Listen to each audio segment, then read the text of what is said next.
በወላይታ ዞን ባይራ ኮይሻ ወረዳ በቅሎ ሰኞ ከተማ የ16 ዓመት ሴት ልጅ አስገድዶ በመድፈር የተከሰሰ የፖሊስ አባል በ16 ዓመት ጽኑ እስራት እንዲቀጣ የወላይታ ሶዶ ከተማ አራዳ ምድብ ችሎት ውሳኔ አስተላለፈ። ህብረተሰቡ ሴቶችና ህጻናት ላይ መሰል ጥቃቶችና ወንጀሎች ሲፈጸሙ ለህግ ማሳወቅ እንደሚገባው ያሳሰበው ደግሞ የወላይታ ሶዶ ከተማ ፍትህ መምሪያ ነው። የወላይታ ሶዶ ከተማ ሴቶችና ማህበራዊ ጉዳይ መምሪያ በበኩሉ በህፃናት ላይ የሚደርሰውን ወንጀል ለመከላከል ወላጆች ልጆቻቸውን በአግባቡ መከታተልና መጠበቅ እንደሚጠበቅባቸው ጥሪ አቅርቧል። የፍርድ ቤቱን ውሎ የተከታተለው ሪፖርተራችን አበኔዘር አበራ ነው። በደቡብ ኢትዮጵያ ክልል ወላይታ ሶዶ ከተማ መጀመሪያ ደረጃ ፍርድ ቤት አራዳ ምድብ ልዩ የህፃናትና ሴቶች ችሎት በ16 ዓመት ሴት ህፃን ልጅ ላይ ያስገድዶ መድፈር ወንጀል የፈጸመው አቶ አሸናፊ ኩሞ የተባለው ግለሰብ በ16 ዓመት ጽኑ እስራት እንዲቀጣ ውሳኔ አስተላልፏል።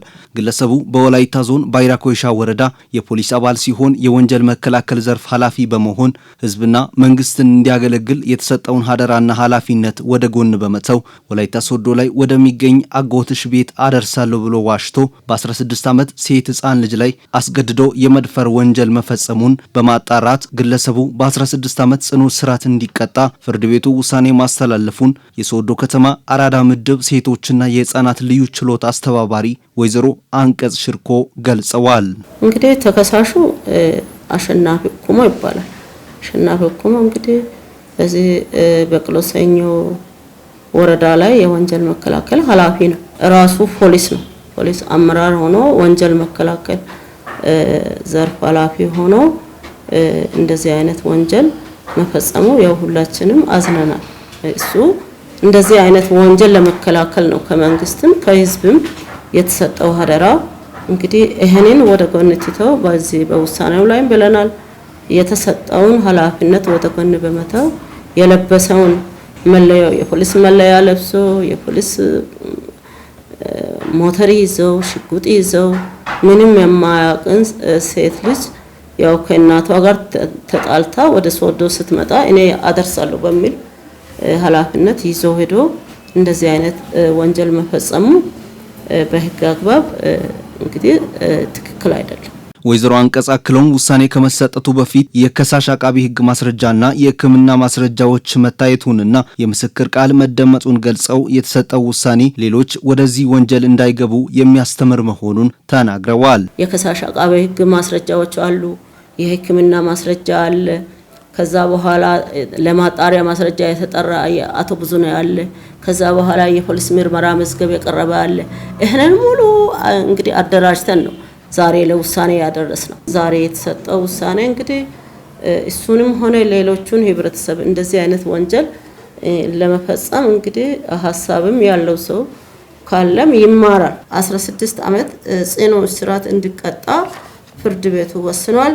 በዚህ ውሳኔ ላይ እንግዲህ ቅሬታ ያለው አካል ይግባኝ የማለት መብቱን ጠብቀን መስገቡን ዘግተናል። በወላይታ ሶዶ ከተማ ፍትህ መምሪያ የሴቶችና ህፃናት አቃቢ ህግ የሆኑት ወይዘሮ ውድነሽ ባርዛ አቶ አሸናፊ ኩሞ የተባለው የፖሊስ አባል በ16 ዓመት ሴት ህፃን ልጅ ላይ አስገድዶ መድፈር ወንጀል ስለመፈጸሙ የሰነድ የህክምናና የምስክር መረጃዎችንና ማስረጃዎችን በአግባቡ በመቅረቡ ውሳኔ መሰጠቱን ገልጸዋል። የተጠርጣሪ ቃል ስንወስድ በእለቱ እኔ ቤት ነው ያደርኩት እንደዚህ አይነት ወንጀል አልፈጸምኩም ብሎ የእምነት ክዶ ቃሉን ሰጠ።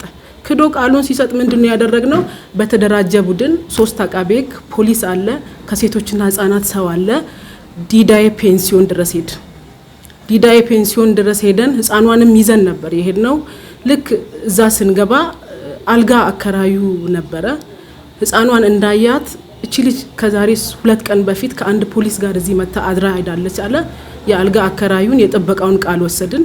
ቃል ወስደን መዝገብ ተደራጅቶ ህፃኗን ለምርመራ ላክን። ጥቃት እንደደረሰባት ክብረ ንጽህናዋ እንደተገረሰሰ እንደተደፈረች የክርስቲያን ሆስፒታል ህክምና ማስረጃ ሰጠን። ዲዳይ ፔንሲዮን ሆቴል ባለቤት አቶ ብዙነህ በቀለ አቶ ብዙነህ ስዩም የተባሉትን ፍርድ ቤቱ በራሱ ትዕዛዝ እንዲጠራ አደረገ። ፍርድ ቤቱ ጠራ፣ የእሳቸውን ቃል ወሰደ። ልጅቷ የዛኔ እዛ እንዳደረች አቶ ብዙነህ መተው ተናገሩ።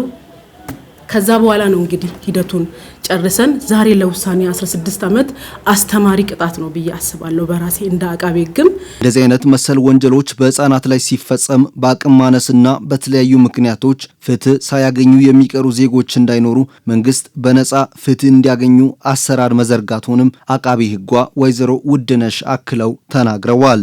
አሁን እኛ ጋር የሚመጣው ጥቂት ነው። ከዚህ የሚበልጥ ኬዝ ነው እዛ ተዳፍኖ የሚቀረው። የልጄን ስም አላጠፋም እኔም ለሰው አላወጣም እያለ ቤተሰብ እየደበቀ መንገዱንም ባለው ማወቅ ቤት የሚቀሩ ብዙ አሉና እኛ ጋር ከመጡ ምናልባት የገንዘብ ችግር ነው ብሎ ሊቀሩ ይችላሉ። አቃቤ ሕግ ገንዘብ አይፈልግም፣ ፖሊስ ጋር ገንዘብ የለም።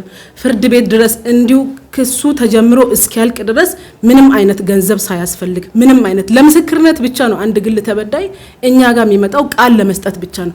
የወላይታ ሶዶ ከተማ ሴቶችና ማህበራዊ ጉዳይ መምሪያ ኃላፊ ወይዘሮ ኤቴኔሽ ኤልያስ በበኩላቸው ወላጆች የልጆችን ውሎና ሁኔታ መከታተል እንዳለባቸው አስገንዝበው በህፃናት ላይ የሚደርሱ ጾታዊ ጥቃቶችን ለመከላከል ትምህርት ቤቶችና ሌሎች ተቋማት የድርሻቸውን መወጣት እንዳለባቸው አሳስበዋል። ልጆቻቸው የደረሱበትን ሁኔታ መከታተል መቻል አለባቸው። አንዲት የ16 ዓመት ህፃን ምሳ ከተጋበዘች ሌላም መደለያ ከተሰጣት የሆነ ቦታ ላይ ወድቃ ልትገኝ ትችላለች። ስለዚህ ከቤት ከወጣች ቶሎ ክትትል ማድረግ አለባቸው። የደረሰችበትን ማጣራት መቻል አለባቸው። ይሄን ኃላፊነት መወጣት ይኖርባቸዋል። ትምህርት ቤቶች ለምሳሌ ይሄ በክበባት በሌሎች መልኩ ለህፃናት ወይንም ከ18 ዓመት በታች ያሉ ህፃናት ወይንም ተማሪዎቻቸው ኃላፊነት ወስደው ማስተማር መቻል አለባቸው። የጤና ተቋማትም በዚሁ ልክ በጤናና የተማሪዎች ጤናና የወጣቶች ጤናና ስነ ተዋልዶ አገልግሎት ላይ በተለይም ደግሞ አዶሌሰንት ፔሪየድ ላይ ላሉ ወጣቶች ኃላፊነት በሚሰማቸው መልክ በተለያየ መንገድ ማስተማርና ማሰልጠን መቻል አለባቸው።